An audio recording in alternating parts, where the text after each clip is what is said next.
Good morning, students. Yes, 6th class. You open your SST book. Lesson number first. Understanding diversity. Page number 8. Page number 8 पे आज हम बेटा यहाँ से starting करेंगे ओपन से. So you please listen me attentive. Often they went in search of new lands. अक्सर वे नई जमीन खरीदते थे, नई जमीन खोजते थे, तलाशते थे और new places to settle in, और नया स्थान तलाशते रहते थे. और for people to trade with, और वे लोगों के साथ व्यापार भी करते थे. And because it took so long to travel, यही कारण था कि वे इतनी लंबी यात्रा करते. Once they go to place, एक जैसे ही वे एक स्थान पे पहुंचते, पीपल स्टेड देयर, लोग वहां ठहर जाते. Often for a long time, अब कहता है कि काफी लंबे समय तक वो वहां पे रुकते. Many others left their homes, उनमें से बहुत सारे ऐसे थे जो अपना घर छोड़ देते. बिकॉज देयर वर फेमिनाइन, क्योंकि वहां पे अकाल पड़ जाता था. एंड ड्रॉट, सूखा पड़ता था. And they could not get enough to eat, और उन्हें खाने के लिए पर्याप्त नहीं मिलता था. ये ट्राइबल के बारे में बताया गया है. Some went in search of work while others left because there was a war. अब कहता है कि कुछ जो कि इधर उधर कार्य तलाशने के लिए जाते और उनके ऊपर ऐसी स्थिति आ जाती थी जैसे कि एक युद्ध की स्थिति होती थी. समटाइम्स, कभी कभी, as they begin to make their homes in new places, वे नए स्थानों पे अपना घर बनाना प्रारंभ कर देते हैं. People begin to change a little, लोग थोड़ा सा परिवर्तन करते हैं. And at other times they manage to do things in all ways, और दूसरी बार वे उन्हीं पुराने तरीकों से व्यवस्थित करने की कोशिश करते हैं. So their language, food, music, religion became a mix of the old and the new. इस प्रकार से उनकी भाषा, उनका भोजन, उनके संगीत, उनके धर्म सभी एक दूसरे के अंदर नए और पुराने में मिल जाते हैं. And out of this intermixing of cultures came something new and different, और इस प्रकार से उनकी कल्चर में, उनकी संस्कृति के अंदर इस प्रकार से इंटरमिक्सिंग होती है कि came something new and different, कभी कोई नई चीज सामने आती है तो कभी पुरानी चीज सामने आती है. The history of many places shows us how many different cultural differences have helped to shape life and culture there. The history of many places, कहता है बहुत सारे स्थानों का इतिहास. shows us, यह प्रदर्शित करता है how many different culture influences, कि अलग अलग संस्कृति कैसे प्रभावित करती है. have helped to shape life, वे जीवन के आकार को बदलने में कैसे सहायता करती हैं. and culture there, और उनकी संस्कृति वहाँ क्या है. this regions became very diverse, वे क्षेत्र उनके लिए बहुत ही अलग हो जाते हैं. Because of their unique histories, क्योंकि किस लिए हो जाते हैं अलग, क्योंकि उनका अपना एक अनूठा इतिहास बन जाता है. सिमिलरली, ठीक इसी प्रकार से diversity also comes about when people adapt their lives to the geographical area in which they live. कहता है ठीक इसी प्रकार से डाइवर्सिटी, जो जैव विविधता है, वह उनके सामने आकर खड़ी हो जाती है कि जब लोग उन स्थानों के ऊपर रहते हैं और वहाँ की ज्योग्राफिकल एरिया, वहाँ की भौतिक क्षेत्र के जो भी वहाँ का जीवन है उसे अडॉप्ट करते हैं. इन विच दे लिव, जहाँ पे कि वे रह रहे हैं. For example, living near the sea, उदाहरण के लिए वे समुद्र के पास में रहते हैं. Is quite different from living in A mountains area, जो कि बिल्कुल पर्वतीय क्षेत्रों से अलग थलग होता है. Not only to people have different clothing and eating habits, केवल लोग कपड़े पहनने और खाने की आदतों से ही अलग नहीं हैं, but even the kinds of work, बजाय कि उनके कार्य भी डिफर हैं, बिल्कुल अलग हैं. दे डू आर डिफरेंट, वे अलग अलग काम करते हैं. इन सिटीज, शहरों के अंदर, it is often easy to forget how closely people's live are tied to their physical surroundings. कहता है सिटीज के अंदर लोग अक्सर इस बात को बड़ी आसानी से भूल जाते हैं कि उनके आसपास कौन रहता है और उनकी भौतिक परिस्थितियां क्या है. This is because in the city, कहता है कि शहरों में यही कारण है कि इन इन सब चीजों को भुला देने का। People seldom grow their own vegetables and grains, लोग स्वयं अपनी सब्जियां बोते हैं, अनाज बोते हैं। Instead they depend on the market two by on the food, बजाय कि प्रत्येक प्रकार का भोजन मार्केट से खरीदने की बजाय वे स्वयं बोते हैं। एंड अदर गुड्स, और दूसरी वस्तुएं दैट दे नीड, जिनकी की उन्हें आवश्यकता होती है। Let us try to understand, आओ इसे समझने की कोशिश करें। व्हाट वी मीन, कि हमारा कहने का मीन्स क्या है। When we say that historical and geographical factors influence the diversity of a region, कि जब हमें ऐतिहासिक, हिस्टोरिकल मीन्स ऐतिहासिक, ज्योग्राफिकल भौतिक, ऐतिहासिक और भौतिक तथ्य इस बात पे प्रभाव डालते हैं the diversity of a region, की एक क्षेत्र की जो जैव विविधता है वो क्या है और कैसी है। We can do this by reading about life in different parts of the country Kerala and Ladakh. कहता है कि इन चीजों के बारे में हम हमारे देश के अलग अलग भागों में, अलग अलग हिस्सों के बारे में जब पढ़ेंगे, जैसे केरला है, लद्दाख है, तो वहां के लोगों का जो लिव्स है, उनका जीवन है, उनकी लाइफस्टाइल है, वो all are different to each other, एक दूसरे से अलग हैं। तभी हमें पता चलता है कि वहां की लाइफस्टाइल क्या है। Look at the map of India in an Atlas, कहता है कि एटलस के अंदर आप भारत का मैप देखिए, भारत का नक्शा देखिए। And locate Kerala and Ladakh, और उसमें देखें कि केरला और लद्दाख कहाँ स्थित है। लोकेट मीन्स स्थित है। कैन यू लिस्ट 3 वेज, क्या आप इस प्रकार से तीन तरीके एक सूची में तैयार कर सकते हैं। In which the different geographical location of these 2 regions, की इन 2 क्षेत्रों की अलग अलग भौतिक स्थिति क्या है। वुड इन्फ्लुएंस द फॉलोइंग, और उसका क्या प्रभाव पड़ता है जो नीचे दिए गए हैं। द फूड पीपल ईट, लोगों के द्वारा भोजन जो खाए जाते हैं उनकी सूची बनाइए। सेकंड है द क्लोथ्स दे वियर, लोगों के द्वारा जिस प्रकार का कपड़ा पहना जाता है उसकी सूची बनाइए। थर्ड है द वर्क दे डू, लोगों के द्वारा क्या कार्य किया जाता है उसकी एक लिस्ट प्रिपेयर कीजिए। नेक्स्ट, अब इस फिगर के अंदर देखिए द ड्राई बैरन, बैरन का मीन्स क्या होता है, शुष्क भूमि, ऐसी जमीन जिसके ऊपर कुछ भी नहीं उगता, बिल्कुल बैरन रहती है, बंजर भूमि जिसे कहा जाता है। लैंडस्केप ऑफ द माउंटेन्स, कहता है कि पर्वतों के का जो लैंडस्केप है, लैंडस्केप मीन्स ढाल वाला क्षेत्र है, वो बिल्कुल ड्राई एंड शुष्क है। डेजर्ट ऑफ लद्दाख, लद्दाख के डेजर्ट में। नेक्स्ट देखिए इसमें लद्दाख के बारे में। Ladakh is a desert in the mountains in the eastern part of Jammu and Kashmir, कहता है कि लद्दाख जम्मू और कश्मीर का ईस्टर्न पार्ट है।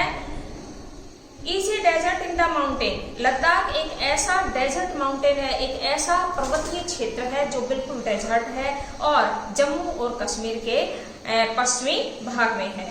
Very little agriculture is possible here, यहाँ बहुत ही कम कृषि करना संभव है। Since this region does not receive any rain, बजाय कि यहाँ पे किसी प्रकार की कोई वर्षा नहीं होती। And is covered in snow for a large part of the year, जबकि कहा क्या जाता है कि जहाँ वर्षा नहीं होती वहां पे कृषि नहीं होती, बजाय कि लद्दाख में क्या है कि वहां पे पूरा का पूरा एरिया जो है वो वर्ष भर स्नोफॉल से कवर रहता है, वहां पे बर्फ पड़ती रहती है, स्नो गिरती है। There are very few trees, वहां पे अनेकों प्रकार के वृक्ष हैं। That can grow in the region, जो कि उस क्षेत्र में अपने आप उगते हैं। फॉर ड्रिंकिंग वाटर, पीने का पानी है। People depend on the melting snow during the summer months, गर्मी के महीनों के अंदर लोग पिघलती हुई बर्फ के पानी जो है वह उनके लिए सबसे बड़ा आधार है। People here keep sheep and goats, वहां के लोग भेड़ और बकरियां पालते हैं। The goats in this region are special, और उस क्षेत्र की बकरी जो है गोट्स हैं वो विशेष हैं। बिकॉज, क्योंकि उसके पीछे एक कारण है। दे प्रोड्यूस पश्मीना वूल, क्योंकि उन गोट्स से पश्मीना ऊन पाई जाती है। This wool is priced and pashmina shawls cost a lot of money, कहता है यह ऊन जो होती है ये क्या होती है, दिस वूल इज प्राइस्ड, इसकी कीमत बहुत अधिक होती है। और पश्मीना गोट से या पश्मीना ऊल से शॉल बनाए जाते हैं। Cost a lot of money, जिसकी कीमत बहुत अधिक होती है। People in Ladakh carefully collect the wool of the goats. कहता है कि लद्दाख के लोग जो हैं वो बड़ी सावधानी के साथ बकरियों से ऊल इकट्ठी करते हैं and sell this to traders from Kashmir, और कश्मीर के व्यापारियों को बेच देते हैं। Pashmina shawl are cheaply woven in Kashmir, और पश्मीना की जो शॉल बनाई जाती है वह मुख्य रूप से कश्मीर में तैयार होती है। The people eat meat and milk products like चीज एंड बटर। वहां के लोग मीट खाते हैं, दूध पीते हैं, और इसके साथ ही दूध से चीज एंड बटर तैयार करते हैं। Each family wants some goats. प्रत्येक परिवार के अपनी कुछ गोट्स होती हैं, काउज रखते हैं, एंड डेजर्ट्स रखते हैं, यानी कि या काउ जिसे कहा जाता है। Being a desert did not mean, रेगिस्तान होने का मीन्स ये नहीं है दैट की Ladakh did not attract its share of traders, की लद्दाख जो है वह व्यापारियों को अपनी तरफ आकर्षित नहीं करता है। Being Ladakh is a desert but it attracts many of the traders and merchants, बजाय कि वह एक डेजर्ट है लेकिन फिर भी बहुत सारे व्यापारियों को अपनी तरफ आकर्षित कर लेता है। It was considered a good trader route, इसके साथ ही ये कहा जाता है कि यह एक बहुत ही अच्छा व्यापारिक रूट है। As it has had many passes through, यहाँ से बहुत सारे लोग गुजरते हैं। विच कारावान्स ट्रेवल्ड, जिन्हें की कारावान कहा जाता है, जो कि एक बड़े ग्रुप के अंदर, बड़े समूह के अंदर उधर से निकलते हैं। To what is today called Tibet, और आज उन्हें तिब्बती कहा जाता है। These caravans carried textiles and spices, ये caravans जो हैं ये टेक्सटाइल का यानी कि कपड़े तैयार करते हैं उनके, एंड स्पाइसेस अनेक प्रजातियां तैयार करते हैं। रो सिल्क एंड कारपेट्स, यहाँ तक कि सिल्क की रो भी बनाते हैं, और कारपेट मीन्स गलीचे इत्यादि, और गलीचे वगैरह भी तैयार करते हैं। तो ये caravans के द्वारा डिफरेंट टाइप्स वर्क किए जाते हैं। Turn next page, page number 10। Page number 10 पे देखिएगा, Buddhism reached Tibet via Ladakh. Buddhism जो थे वो लद्दाख, वाया लद्दाख का मीन्स क्या है, लद्दाख होते हुए तिब्बत में पहुंचे। Ladakh is also called little Tibet, Ladakh को छोटा तिब्बत भी कहा जाता है। Islam was introduced in this region more than 400 years ago. कहता है इस्लाम लोगों का ये कहना है कि इस स्थान की पहचान लगभग 400 वर्ष पहले ही हुई थी। And there is a significant Muslim population here, और यही कारण है कि यहाँ पे अधिक से अधिक मुस्लिम जनसंख्या पाई जाती है। Ladakh has a very rich oral tradition of songs and poems. कहता है लद्दाख जो है वहाँ की सॉन्ग्स, वहाँ के संगीत और कविताएं ट्रेडिशनल मीन्स वहाँ की जो कल्चर है उसके ऊपर बेस है, आधारित है, पारंपरिक कहा जाता है ट्रेडिशनल को। परंपरा के तौर पे वहाँ की सॉन्ग्स और पोएम्स बहुत ही रिच है। रिच का मीन्स धनी से नहीं है, बजाय की वेरी पॉपुलर, बहुत ही अच्छे हैं, लोकप्रिय हैं। Local versions of the Tibetan national epic. अब कहता है कि स्थानीय महाकाव्य जो हैं वो तिब्बत के नेशनल एपिक, उन्हें राष्ट्रीय एपिक का दर्जा दिया गया है। The Kesar saga are performed, Kesar saga जो कि national songs and poems perform करते हैं उन्हें नेशनल एपिक का दर्जा दिया गया है। And sung by both Muslim and Buddhist, और ये सॉन्ग्स एंड पोएम्स मुस्लिम और बुद्धिज्म लोगों के द्वारा गाई जाती है। Kerala is a state in the south west corner of India. Kerala जो कि भारत के उत्तर पश्चिम कॉर्नर के अंदर एक राज्य है। It is surrounded by the sea on one side, ये एक तरफ से समुद्र से घिरा हुआ है, and hills on the other, और दूसरी तरफ से पहाड़ियों से घिरा हुआ है। A number of spices are pepper, cloves and cardamoms are grown on the hills. कहता है कि यहाँ पे बहुत सारे, पीपर का मीन्स क्या होता है, काली मिर्च, अनेक प्रकार के मसाले, अलग अलग प्रजातियों के मसाले पाए जाते हैं, जैसे काली मिर्च वगैरह हैं, लौंग, इलायची इत्यादि।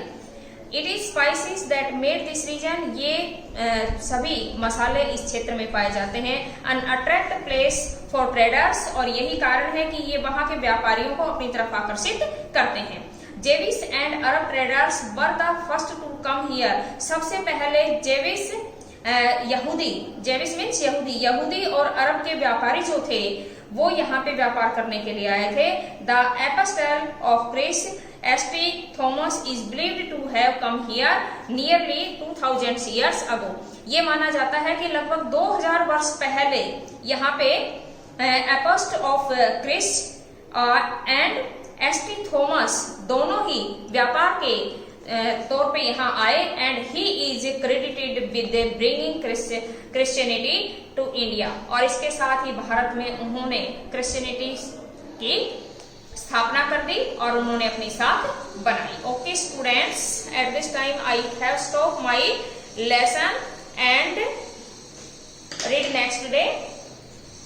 You noted your home assignment?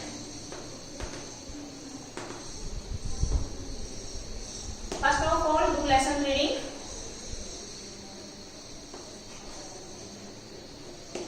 Do lesson reading. Next, आपको क्या करना है?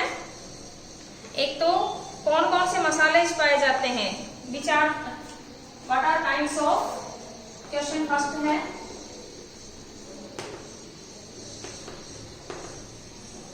kinds of spices. What are kinds of spices in Ladakh?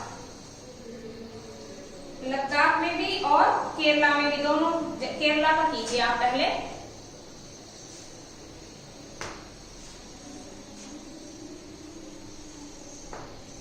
Kerala के अंदर कौन कौन से मसाले पाए जाते हैं, क्या क्या चीजें पाई जाती हैं, वो आपको लिस्ट तैयार करनी है, प्रिपेयर करेंगे। और लद्दाख में किस प्रकार की जानवर पाले जाते हैं।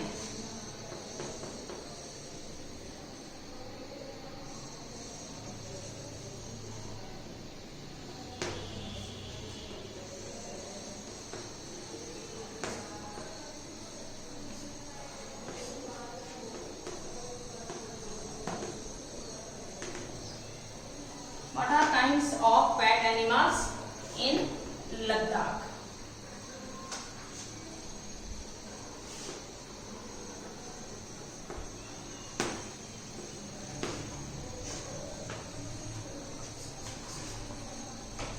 Are kinds of pet animals in Ladakh.